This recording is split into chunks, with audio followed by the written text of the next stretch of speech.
Assalamualaikum warahmatullahi wabarakatuh.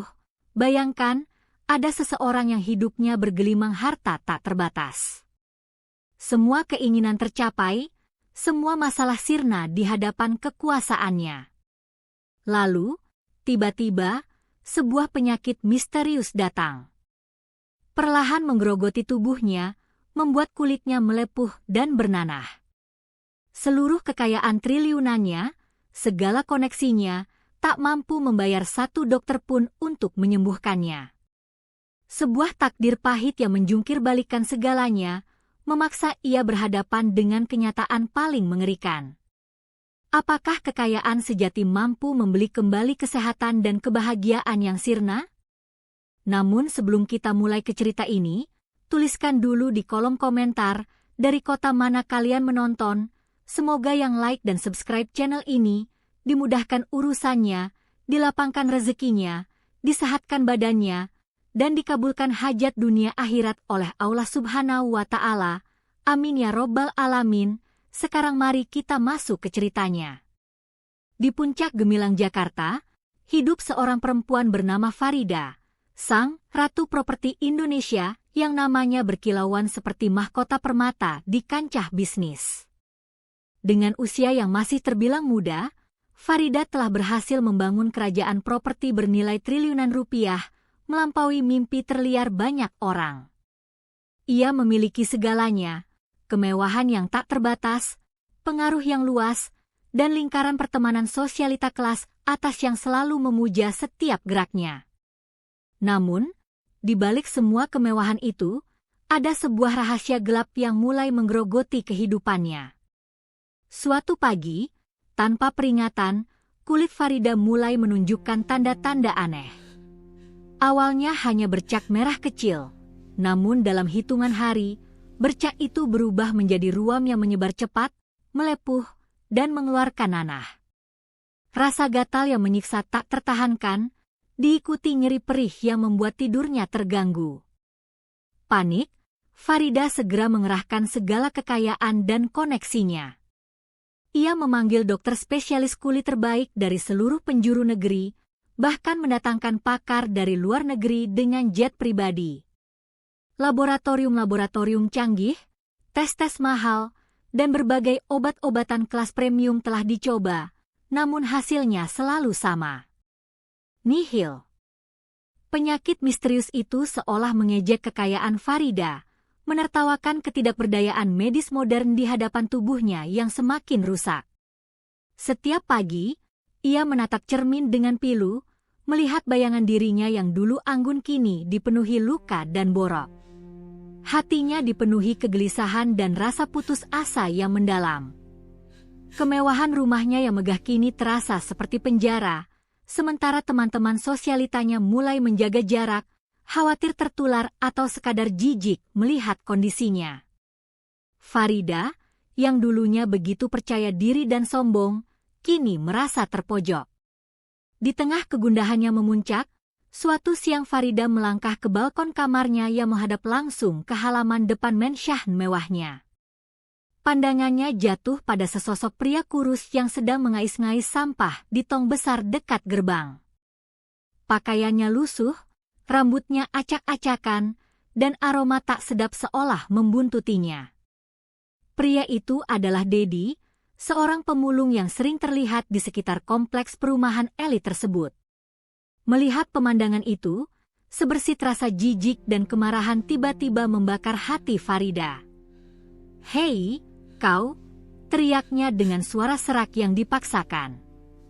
Dedi menoleh, matanya menatap polos ke arah sumber suara. "Apa yang kau lakukan di sini? Menjijikkan sekali. Beraninya kau mengais sampah di depan rumahku yang sebersih ini?" Dedi hanya menunduk, tidak membalas. Sikapnya yang tenang justru membuat Farida semakin jengkel. "Dasar pengemis tidak tahu diri. Lebih baik kau pergi dari sini, sebelum aku panggil keamanan," lanjut Farida, suaranya dipenuhi amarah yang membuncah. Tiba-tiba, sebuah ide gila muncul di benaknya, sebuah cara untuk melampiaskan frustrasinya. Ia tersenyum sinis. Kau tahu, ya, semua dokter spesialis terhebat di dunia tidak ada yang bisa menyembuhkanku. Jadi, jika kau, si pemulung kotor ini, bisa menyembuhkan penyakitku, aku rela menjadi istrimu. Bagaimana? Berani kau? Farida mengucapkan kalimat itu dengan nada merendahkan, penuh kesombongan, yakin bahwa Dedi tidak akan pernah bisa melakukan hal itu. Itu hanyalah ejekan, sebuah janji kosong yang ia lontarkan untuk mempermalukan Dedi. Namun, Dedi mengangkat kepalanya. Matanya menatap Farida dengan sorot yang sulit diartikan. Tidak ada kemarahan, tidak ada kesedihan, hanya ketenangan yang ganjil. Baik, Nona. Saya terima tantangan Anda, jawab Dedi dengan suara rendah namun tegas, suaranya mengejutkan Farida. Malam nanti, saya akan datang lagi ke sini. Tolong siapkan tempat yang tenang untuk saya mengobati Anda. Farida terkejut mendengar jawaban Dedi. Ia tidak menyangka Dedi akan benar-benar menerima tantangannya. Kau gila. Mau apa kau datang lagi? Jangan macam-macam, serunya, namun Dedi sudah membalikkan badan, berjalan pergi dengan tenang tanpa menoleh sedikit pun. Malam harinya, di tengah kegelapan yang pekat, Dedi benar-benar menepati janjinya. Ia muncul di depan gerbang Mensyahan Farida, kali ini tidak dengan karung sampah, melainkan membawa sebuah tas kain lusuh dan sebuah kotak kayu kecil. Di tangannya, tergenggam beberapa jenis daun dan akar-akaran yang tampak asing. Satpam yang berjaga, atas instruksi Farida yang penasaran bercampur geli, akhirnya mengizinkan Dedi masuk. Farida menunggu di sebuah ruangan khusus, antara cemas, jijik, dan geli memikirkan apa yang akan dilakukan pemulung itu. Dedi memasuki ruangan, tatapannya menyapu sekeliling, lalu fokus pada Farida yang duduk mematung. Dengan tenang, ia membuka tas kainnya, mengeluarkan beberapa bahan herbal yang beraroma kuat. Farida menatapnya dengan pandangan campur aduk, sedikit takut, namun rasa ingin tahu dan keputusasaan lebih mendominasi. Dedi mulai mencampur ramuannya, gerakannya cekatan dan teratur, seolah ia adalah seorang ahli farmasi. Maaf, Nona, kata Dedi tanpa melihat Farida, saya perlu memeriksa beberapa hal dulu. Ia mengeluarkan sebuah buku catatan kecil dari kotak kayunya, dan Farida sekilas melihat tulisan tangan yang rapi, penuh rumus-rumus kimia yang rumit, jauh di atas pemahamannya. Sebuah buku yang aneh untuk seorang pemulung. Farida terdiam, kebingungan melingkupi benaknya. Siapa sebenarnya Dedi ini? Ia mulai merasa ada sesuatu yang tidak biasa dari pria yang ia rendahkan habis-habisan itu. Dedi tidak memberikan kepada Farida untuk bertanya. Dengan fokus tak tergoyahkan, ia mengeluarkan beberapa botol kecil berisi cairan dan bubuk dari tas kainnya. Ruangan itu segera dipenuhi aroma rempah-rempah yang tajam, bercampur dengan bau tanah dan dedaunan segar. Farida diam-diam mengamati setiap gerakannya. Ada sesuatu dalam cara Dedi bekerja yang begitu meyakinkan, sebuah ketenangan yang tidak ia sangka akan ditemukan pada seorang pemulung. Pria itu menyentuh setiap bahan dengan hati-hati, menimbang, mencampur, dan menggerus dengan lesung dan alu kecil yang terbuat dari batu. Ia membuat sebuah pasta kental berwarna kehijauan. Farida menelan ludah, sedikit gentar membayangkan pasta itu akan menyentuh kulitnya yang sudah melepuh. Dedi menoleh ke arahnya, tatapannya lembut, namun penuh otoritas. Nona, ini akan sedikit perih di awal, kata Dedi, suaranya pelan.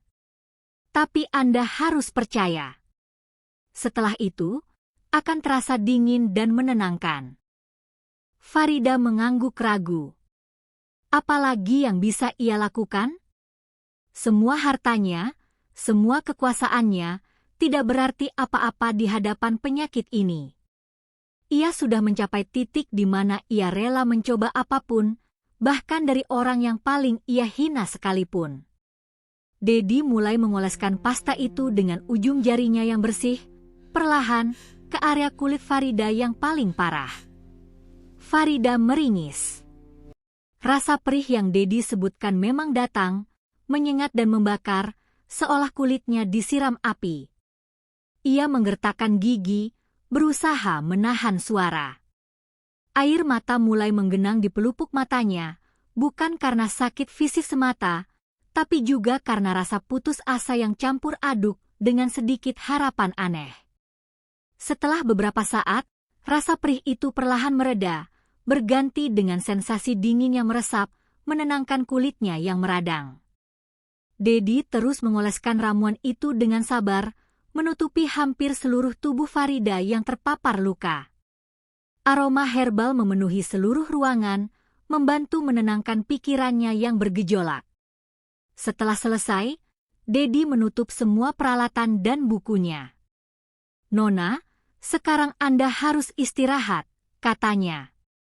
"Jangan mandi sampai besok pagi. Dan yang terpenting, kesembuhan ini adalah anugerah. Ia akan tetap bersama Anda, selama hati Anda bersih dan jujur. Jangan biarkan kesombongan menguasai diri." Kata-kata Dedi terdengar seperti sebuah peringatan, sebuah pesan terselubung yang entah mengapa membuat Farida sedikit terusik. Ia ingin bertanya lebih banyak tentang buku itu, tentang ramuannya, tentang identitas Dedi yang sebenarnya. Namun, Dedi hanya membungkuk hormat, lalu berbalik dan meninggalkan ruangan itu dengan tenang, menghilang ke dalam kegelapan malam seperti bayangan. Farida merasa sangat lelah. Rasa kantuk yang tiba-tiba datang tak bisa ia lawan. Ia berbaring di tempat tidurnya, dengan seluruh tubuh terbalut ramuan herbal yang berbau kuat. Dalam tidurnya, ia merasakan sensasi aneh. Seolah-olah ada sesuatu yang bekerja di dalam tubuhnya, menarik dan menyembuhkan sel-sel kulitnya. Pagi menjelang. Cahaya matahari menembus tirai kamarnya, membangunkan Farida. Ia merasakan tubuhnya terasa lebih ringan, kulitnya tidak lagi kaku dan sakit seperti semalam. Dengan jantung berdebar kencang, ia bangkit perlahan dari tempat tidur dan berjalan menuju cermin besar di kamarnya. Saat ia melihat bayangannya, Farida terkesiap. Ia mengulurkan tangannya, menyentuh pipinya yang kemarin masih penuh luka dan nanah. Kini, kulitnya terasa halus dan lembut, bersih seperti bayi yang baru lahir. Tidak ada lagi lepuhan, tidak ada lagi nanah, tidak ada lagi kemerahan. Bekas-bekas luka yang mengerikan itu benar-benar lenyap, seolah-olah tidak pernah ada. Farida memutar tubuhnya, memeriksa punggung, lengan, dan kakinya. Semuanya bersih, mulus, tanpa celah. Ia tidak bisa mempercayai apa yang dilihatnya. Hanya dalam semalam, Dedi, si pemulung yang ia hina, berhasil melakukan apa yang tidak bisa dilakukan oleh dokter-dokter terbaik di dunia. Sebuah keajaiban yang nyata. Ia menatap pantulannya dengan mata terbelalak, antara takjub, lega, dan sedikit ketakutan. Siapa sebenarnya pria itu? Dan apa maksud dari peringatannya tentang kejujuran hati? Farida masih terhuyung-huyung oleh keajaiban ini, ketika ponselnya berdering, menampilkan nama teman-teman sosialitanya yang toksik, mengajak untuk pesta pagi. Rasa malu dan gengsi perlahan mulai menyelinap kembali ke dalam hatinya, menggeser rasa syukur yang baru saja muncul. Ponsel Farida terus berdering, ia meraihnya nama-nama teman sosialitanya muncul di layar. Mereka adalah sekelompok wanita yang hidupnya hanya diisi pesta, gosip, dan pamer kekayaan. Mereka juga yang seringkali membuat Farida merasa tertekan untuk selalu tampil sempurna, menjauhkan dirinya dari segala hal yang dianggap rendah. "Ada apa, Farida?" Suara Siska, salah satu temannya, terdengar ceria dari seberang telepon. Kami sudah di depan rumahmu. Ayo, pesta pagi. Hari ini ada pameran berlian terbaru. Kau wajib datang. Farida menatap pantulannya lagi. Kulitnya mulus, sempurna, seperti tidak pernah ada luka. Namun, ingatan tentang Dedi, ramuannya, dan peringatannya masih segar di benaknya. Rasa syukur bercampur dengan rasa malu mulai berebut tempat di hatinya. Bagaimana ia bisa menjelaskan kepada teman-temannya bahwa ia sembuh berkat seorang pemulung? Gengsinya terlalu tinggi untuk mengakui hal itu. Ia memutuskan untuk mengabaikan suara hati kecilnya. Aku turun sekarang, jawab Farida, mencoba menutupi kegugupannya. Ia mengenakan gaun sutra terbaiknya, menghias diri dengan perhiasan mahal, dan turun menemui teman-temannya. Ia tersenyum, menyapa mereka seolah tidak pernah terjadi apa-apa semalam. Mereka memuji penampilannya yang kembali segar, tanpa tahu apa yang sebenarnya terjadi. Baru saja mereka akan pergi, sebuah ketukan terdengar di pintu depan. Farida mengernyit. Siapa lagi ini? Saat pintu dibuka, Dedi berdiri di sana, masih dengan pakaian sederhananya, membawa tas kain lusuh di tangannya. Ia datang mungkin untuk memastikan kondisi Farida, atau mungkin ada hal lain yang ingin disampaikannya. Melihat Dedi di sana, Farida seketika merasa darahnya mendidih. Wajahnya memerah karena malu dan marah. Teman-temannya menatap Dedi dengan tatapan jijik dan bingung. Siska berbisik, "Siapa pengemis ini, Farida? Berani-beraninya dia datang ke rumahmu." Rasa malu Farida sudah mencapai puncaknya. Ia tidak peduli lagi dengan janji atau rasa terima kasih. Yang ada hanyalah harga diri yang harus ia jaga di depan teman-temannya. Ia menatap Dedi dengan tatapan menghina. "Ada apa kau kemari, pengemis sinting?"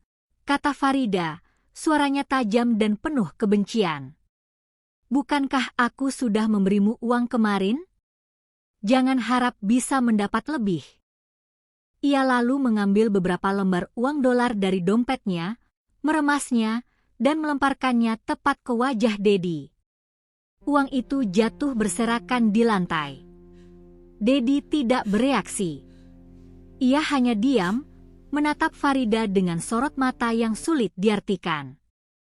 Ada kekecewaan yang mendalam, juga kesedihan. Ia membungkuk, mengambil tasnya, dan berbalik pergi tanpa mengucapkan sepatah kata pun. Namun, sebelum benar-benar menghilang di balik gerbang, ia berhenti sejenak. "Nona Farida," suara Dedi terdengar tenang, namun penuh penekanan. "Ingatlah, kesombongan akan mendatangkan karma.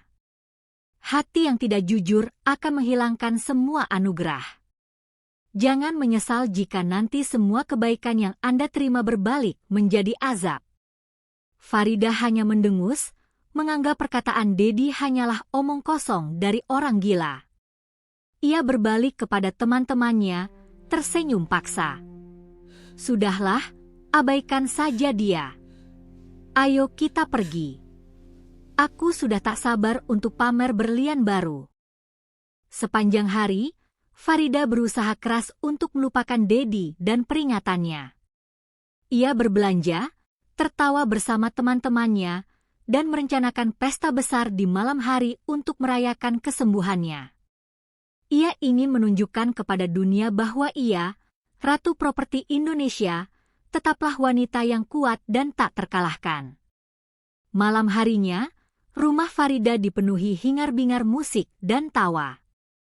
Puluhan teman sosialita dan kolega bisnis memadati setiap sudut mensyah mewah itu. Farida tampil memukau dalam balutan gaun malam.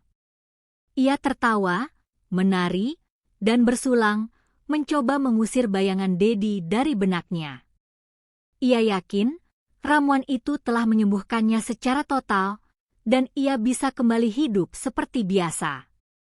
Tepat di tengah kemeriahan pesta, saat Farida sedang asyik bercengkrama dan tertawa terbahak-bahak, ia merasakan sensasi aneh di punggungnya.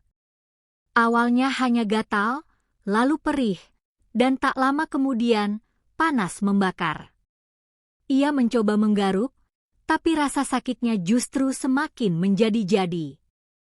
Panas itu merambat cepat, dari punggung, ke leher, lalu ke seluruh tubuhnya. Wajah Farida memucat. Ia menekan tangannya ke dadanya, mencoba menahan napas. Rasa sakit yang semalam ia rasakan kini terasa seperti gigitan nyamuk dibandingkan dengan apa yang menyerangnya saat ini. Kulitnya terasa melepuh dalam hitungan detik. Nanah mulai mengalir dari pori-pori yang terbuka, membasahi gaunnya. Aroma busuk yang menusuk hidung segera tercium di antara wangi parfum mahal. Allah! Farida menjerit, suaranya serak dan menakutkan. Ia terjatuh ke lantai, tubuhnya menggeliat kesakitan. Semua mata tertuju padanya. Musik berhenti. Tawa-tawa lenyap. Teman-teman sosialitanya yang tadinya begitu dekat, kini mundur perlahan, dengan ekspresi jijik dan ketakutan di wajah mereka. Ada yang berteriak, ada yang buru-buru menutupi hidungnya. Tidak ada yang berani mendekat.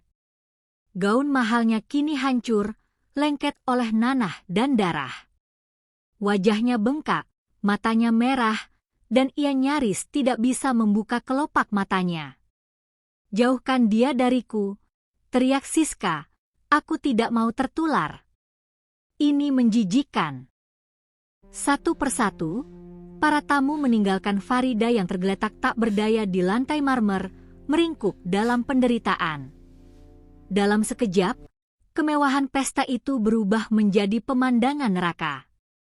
Farida terbatuk, darah keluar dari mulutnya. Ia menatap ke sekeliling, melihat teman-temannya yang tadi memujanya, kini berlari menjauh. Ia sendirian. Di tengah kesakitan yang tak tertahankan, dan pengkhianatan dari orang-orang terdekatnya, Farida akhirnya sadar. Semua kekayaannya, triliunan rupiah yang ia miliki, tidak ada gunanya. Tidak bisa membeli kesembuhan, tidak bisa membeli kesetiaan. Ia telah menghina seseorang yang mampu menolongnya, dan kini ia harus membayar mahal untuk kesombongannya. Air mata penyesalan mengalir membasahi wajahnya yang sudah tidak berbentuk. Hanya ada satu nama yang terlintas di benaknya, nama pemulung yang ia hina. D.I. Hanya nama itu yang ada di benaknya, mercusuar di tengah penderitaan dan penyesalan. Di tengah rintihan kesakitan yang tak tertahankan, Farida mulai melihat kebenaran yang selama ini tersembunyi di balik tumpukan kekayaan dan gengsinya. Ia telah menghina seseorang yang menyelamatkannya, seseorang yang memberinya kesempatan kedua, hanya demi menjaga harga diri palsunya di hadapan orang-orang yang kini meninggalkannya begitu saja. Semua kekayaannya, kemewahannya, tidak berarti apa-apa. Musuh terbesarnya bukanlah penyakitnya, melainkan kesombongan dan gengsi yang telah mengakar dalam jiwanya. Dengan sisa tenaga, Farida bangkit dari lantai marmer yang dingin, meninggalkan puing-puing pestanya yang hancur.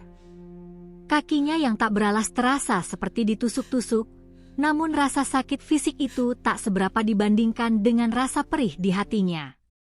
Gaunnya yang mewah kini compang-camping, lengket oleh nanah dan darah, namun ia tak peduli. Ia harus menemukan Dedi. Ia harus meminta maaf. Ini bukan lagi tentang kesembuhan fisiknya semata, melainkan tentang menebus kesalahan jiwanya. Di luar, badai telah mencurahkan seluruh amarahnya. Hujan lebat mengguyur tanpa henti, petir menyambar-nyambar membelah kegelapan malam, dan angin menderu-deru seolah ingin menelannya. Setiap langkah adalah perjuangan yang menyakitkan. Kaki telanjangnya tergores kerikil tajam dan serpihan kaca di jalanan. Gaunnya yang basah kuyup terasa berat, membebani tubuhnya yang sudah lunglai. Beberapa kali ia tersandung dan terjatuh, mencium lumpur dan aspal yang dingin. Namun, setiap kali ia merasa ingin menyerah, bayangan wajah Dedi yang tenang, tatapan matanya yang penuh pengertian, mendorongnya untuk terus maju. Ia bukan lagi ratu properti Indonesia yang angkuh, melainkan seorang wanita yang hancur, merangkak, memohon belas kasihan takdir. Setelah berjalan entah berapa lama, dalam kegelapan yang pekat, Farida akhirnya melihat secercah cahaya redup di kejauhan. Itu adalah gubuk Dedi, yang dulunya ia pandang rendah sebagai simbol kemiskinan. Kini, gubuk reot itu tampak seperti suar harapan satu-satunya. Dengan sisa kekuatan terakhir, ia menyeret tubuhnya melewati genangan air dan lumpur, hingga akhirnya tiba di depan pintu kayu yang rapuh. Ia terhuyung, lalu ambruk di ambang pintu, lututnya menabrak papan kayu yang kasar. Dek. Suaranya serak, nyaris tak terdengar. Ia mencoba memukul pintu dengan tangannya yang gemetar, tetapi tak ada suara yang keluar, hanya isakan. Dedi, tolong, aku. Pintu gubuk itu perlahan terbuka. Dedi berdiri di sana, siluetnya diterangi cahaya remang-remang dari dalam. Wajahnya tenang, seperti tak terusik oleh badai di luar maupun oleh penampilan Farida yang mengerikan. Matanya menatap Farida tanpa penghakiman, hanya sebuah kedalaman yang kini baru Farida sadari. Farida, yang sudah kehilangan semua harga diri dan gengsinya, tak peduli lagi dengan lumpur yang membasahi gaunnya. Ia bersimpuh di kaki Dedi, memeluk lututnya erat-erat, air mata penyesalan mengalir deras membasahi wajahnya yang sudah membengkak dan penuh nanah. Dedi, aku mohon maafkan aku. Isaknya pilu. Aku tahu aku salah. Aku sombong, aku buta oleh hartaku. Aku menghinamu. Aku pantas menerima ini. Aku pantas mati. Ia mengangkat wajahnya yang hancur, menatap Dedi dengan tatapan memohon. Tolong aku, Dedi. Hanya kamu yang bisa. Aku bersedia melakukan apa saja. Aku janji akan berubah. Aku janji akan memurnikan jiwaku. Aku tidak akan lagi merendahkan siapapun. Aku mohon berikan aku kesempatan kedua. Dedi tidak segera menjawab. Ia menatap Farida yang terisak-isak di kakinya, wajahnya dipenuhi kesedihan dan penyesalan yang mendalam. Perlahan, ia membungkuk, tangannya tidak menyentuh Farida yang penuh luka, melainkan meraih dagu wanita itu dengan lembut, mengangkatnya agar tatapan mereka bertemu. Farida, suaranya lembut, namun penuh wibawa, mengalahkan deru badai di luar. Kamu telah sampai di titik terendah. Disinilah kesembuhan sejati dimulai, bukan hanya untuk tubuhmu, tapi untuk jiwamu. Dedi mengalihkan pandangannya sejenak, melirik gubuk kecil yang menjadi tempat tinggalnya sementara ini, lalu kembali menatap Farida yang masih terhuyung-huyung oleh rasa sakit dan penyesalan. Ada hal yang perlu kamu ketahui, Farida. Aku bukan pemulung biasa seperti yang kamu kira. Farida menatapnya bingung, matanya yang bengkak memancarkan tanya. Otaknya yang lelah berusaha mencerna perkataan Dedi. Pemulung? Bukan pemulung? Dedi melanjutkan, namaku Dedi Prastia. Aku adalah pewaris tunggal dari Prastia Medica Group, sebuah kerajaan medis terbesar di seluruh Asia Tenggara. Dunia Farida serasa berputar. Matanya membelalak tak percaya. Ini mustahil. Tidak mungkin. Pemulung yang ia hina, yang ia lempar uang dolar ke wajahnya, adalah pewaris perusahaan medis triliunan? Fakta itu menghantamnya seperti sambaran petir. Semua kesombongan dan gengsi yang tersisa dalam dirinya runtuh berkeping-keping. Aku berada di sini menyamar, Dedi menjelaskan lagi, suaranya tenang, untuk meneliti berbagai tanaman obat langka yang tumbuh di daerah ini, sekaligus untuk mencari seseorang. Seseorang yang tulus hatinya, yang bisa melihat nilai dari seseorang bukan dari harta atau statusnya. Pengakuan Dedi menusuknya seperti belati, menghancurkan sisa-sisa kesombongan yang ia pelihara. Nama Prastia Medica Group bergema di telinganya, sebuah nama besar yang sering ia dengar di kalangan bisnis tingkat atas, sebuah kerajaan medis yang menjadi tulang punggung industri farmasi di Asia Tenggara. Dan pria yang ia hina, yang ia perlakukan seperti sampah, adalah pewarisnya. Farida merasa ingin bumi menelannya hidup-hidup. Bagaimana mungkin ia bisa sebodoh ini, sebuta ini? Air matanya kembali mengalir, kali ini bukan hanya karena rasa sakit fisik, melainkan karena rasa malu dan penyesalan yang jauh lebih dalam. Ia merasa dirinya begitu kotor, begitu hina. Selama ini, ia berpikir dirinya adalah ratu, penguasa, yang berhak menilai orang lain dari penampilan luarnya. Kini, ia menyadari betapa piciknya pandangannya. Dedi, sang pemulung, ternyata adalah seorang pangeran dalam penyamaran, seorang pria dengan hati mulia yang mencari ketulusan, sementara ia hanyalah seorang wanita angkuh yang terkuras habis oleh kebanggaan semu. Aku minta maaf, Dedi, bisiknya lagi, suaranya nyaris hilang di telan badai. Ia bahkan tak mampu lagi mengangkat wajahnya. Rasa bersalah menimpanya dengan beban yang teramat berat. Aku memang pantas mendapatkan ini. Aku pantas dihukum. Aku telah merendahkanmu, menghinamu, padahal kamu adalah orang yang jauh lebih baik, jauh lebih mulia dari aku. Dedi tetap diam, membiarkan Farida meluapkan segala penyesalan di hatinya. Ia melihat kejujuran di setiap getaran suaranya, di setiap air mata yang membasahi pipi bengkak itu. Rasa benci dan dendam yang sempat ia rasakan telah lama sirna, terganti oleh belas kasihan dan harapan. Harapan bahwa jiwa di hadapannya ini benar-benar bisa berubah. Setelah beberapa saat, ketika isakan Farida mulai mereda, Dedi kembali mengangkat dagu wanita itu. Aku telah mendengar pengakuanmu, Farida, katanya lembut. Kamu bilang kamu bersedia melakukan apa saja untuk berubah. Kamu janji akan memurnikan jiwamu. Aku percaya padamu. Mata Farida yang sembab menatap Dedi, mencari secercah harapan. Sungguh, Dedi. Aku janji.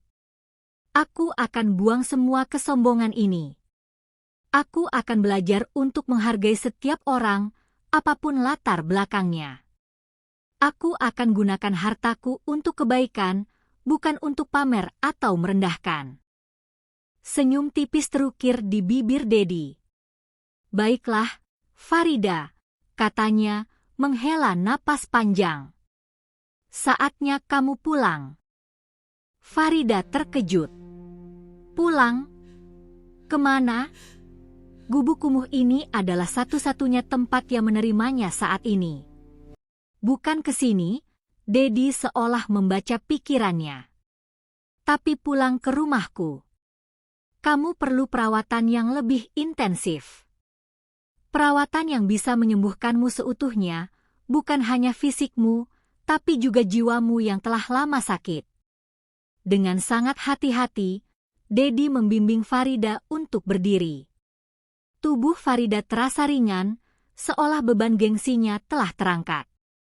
Ia membiarkan Dedi menuntunnya keluar dari gubuk bobrok itu, menembus sisa-sisa hujan yang mulai reda. Angin malam yang dingin kini terasa menenangkan, bukan lagi menusuk. Beberapa langkah dari gubuk, di balik rimbunan pohon, terparkir sebuah kendaraan mewah yang berkilau, kontras dengan kesederhanaan lingkungan sekitar.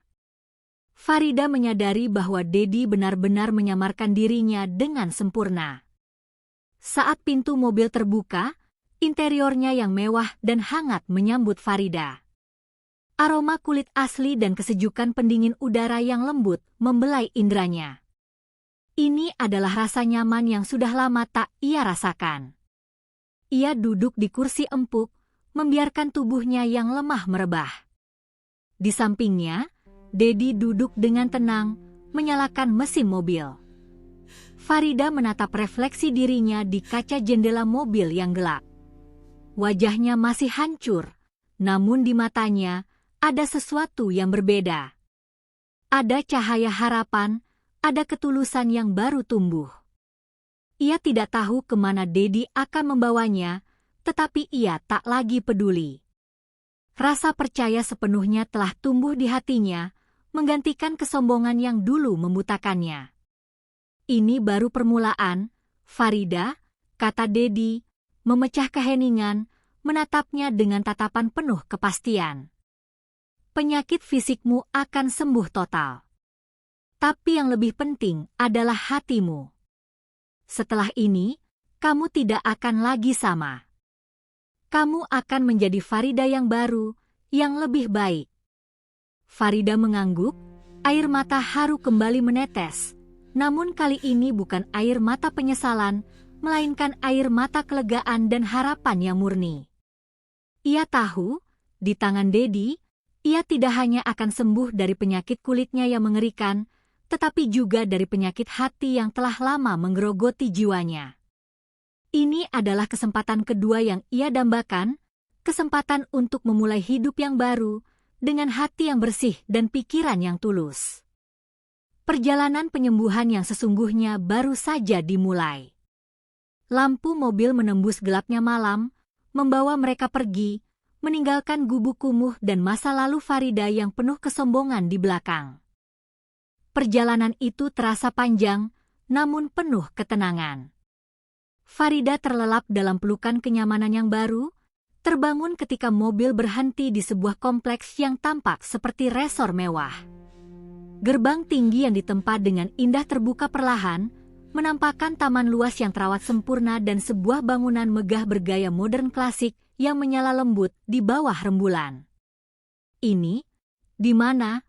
tanya Farida, suaranya parau karena terkejut.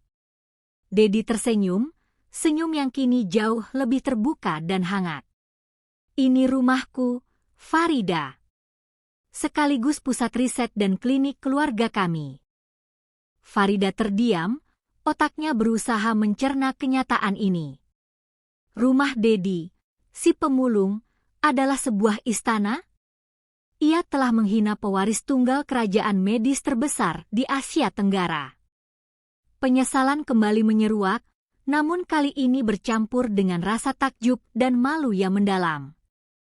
Selama beberapa minggu berikutnya, Farida menjalani perawatan intensif di bawah pengawasan langsung Dedi dan tim medisnya. Ramuan herbal Dedi yang manjur dipadukan dengan teknologi medis canggih. Perlahan tapi pasti, luka-luka di tubuh Farida mulai mengering, kulitnya beregenerasi, dan kerusakannya sirna tanpa bekas. Namun, yang lebih penting dari penyembuhan fisik adalah transformasi batinnya. Dedi tidak hanya mengobatinya secara medis, tetapi juga membimbingnya dalam memurnikan jiwanya. Farida belajar tentang kerendahan hati, empati, dan makna sejati dari kekayaan. Ia mulai mengabdikan diri pada kegiatan sosial, menggunakan kekayaannya untuk membantu mereka yang kurang beruntung, bukan untuk pamer. Senyumnya kini tulus, tatapan matanya penuh kasih, bukan lagi kesombongan. Ia tidak lagi peduli dengan pandangan orang lain, melainkan fokus pada bagaimana ia bisa menjadi versi terbaik dari dirinya. Farida yang baru telah lahir, jauh lebih cantik dari sebelumnya, karena kecantikan itu terpancar dari hati yang bersih. Suatu sore, Dedi memegang tangannya. "Farida, kamu telah membuktikan janjimu. Jiwamu telah bersih, hatimu tulus. Aku telah menemukan apa yang aku cari." Mata Farida berkaca-kaca, ia tahu apa yang akan dikatakan Dedi. Aku mencintaimu, Dedi," bisiknya, tak sanggup menahan air mata haru. Terima kasih telah memberiku kesempatan kedua. Dedi membalas tatapan tulusnya. Aku juga mencintaimu, Farida. Maukah kamu menjadi pendamping hidupku? Menjadi istriku? Farida mengangguk cepat. Ya, Dedi. Ya. Aku mau. Berita pernikahan Dedi Prastia, pewaris tunggal Prastia Medica, dengan Farida, si Ratu Properti Indonesia yang selama beberapa waktu menghilang misterius, menggemparkan seluruh kalangan elit.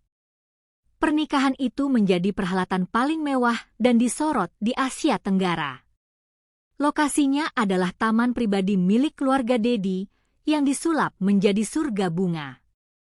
Ribuan tamu undangan hadir, mulai dari pejabat tinggi, pengusaha kakap, hingga selebriti papan atas. Farida tampil anggun dalam balutan gaun pengantin putih yang berkilauan, wajahnya berseri-seri, memancarkan aura kebahagiaan dan kedamaian yang belum pernah ada sebelumnya. Di sampingnya, Dedi berdiri gagah dalam setelan jas hitam, senyum hangat tak lepas dari bibirnya. Keduanya adalah pasangan yang sempurna, bersatu bukan karena harta, melainkan karena cinta dan ketulusan yang tumbuh dari pengalaman pahit. Di antara kerumunan tamu, terlihat sekelompok wanita dengan gaun mewah yang tampak gelisah. Mereka adalah teman-teman sosialita Farida, yang dulu meninggalkannya saat ia terpuruk. Mereka datang hanya karena penasaran dan ingin melihat kejelasan gosip yang beredar. Ketika mereka melihat Farida dan Dedi di pelaminan, bisikan-bisikan tak percaya mulai terdengar. Itu Farida? Salah satu dari mereka berbisik, tidak mengenali Farida yang kini begitu mempesona dan jauh dari kesan sombong. Ya Allah, dan siapa laki-laki di sampingnya itu? Sahut yang lain, matanya membelalak kaget saat melihat Dedi. Bukankah itu Dedi Prastia? Pewaris Prastia Medica? Mustahil. Kenyataan pahit menghantam mereka seperti tamparan keras. Laki-laki yang dulu mereka lihat sebagai pemulung kumuh, yang mereka hina dan rendahkan bersama Farida, kini berdiri sebagai mempelai pria yang jauh lebih kaya dan berkuasa dari siapapun yang mereka kenal. Mereka ingat Farida yang memohon bantuan, ingat kata-kata kasar yang mereka lontarkan, dan tawa sinis saat Farida dihina sebagai istri pemulung. Penyesalan menggerogoti hati mereka. Mereka telah menghina berlian yang menyamar sebagai batu kerikil. Mereka telah kehilangan kesempatan untuk berada di lingkaran orang yang kini jauh lebih terhormat dan mulia. Farida dan Dedi melambaikan tangan ke arah tamu. Senyum mereka tulus, jauh dari segala kepalsuan dan kesombongan. Mereka tahu, perjalanan hidup mereka baru saja dimulai, sebuah perjalanan yang akan selalu mereka jalani dengan hati yang bersih, penuh cinta, dan selalu bersyukur. Alhamdulillah.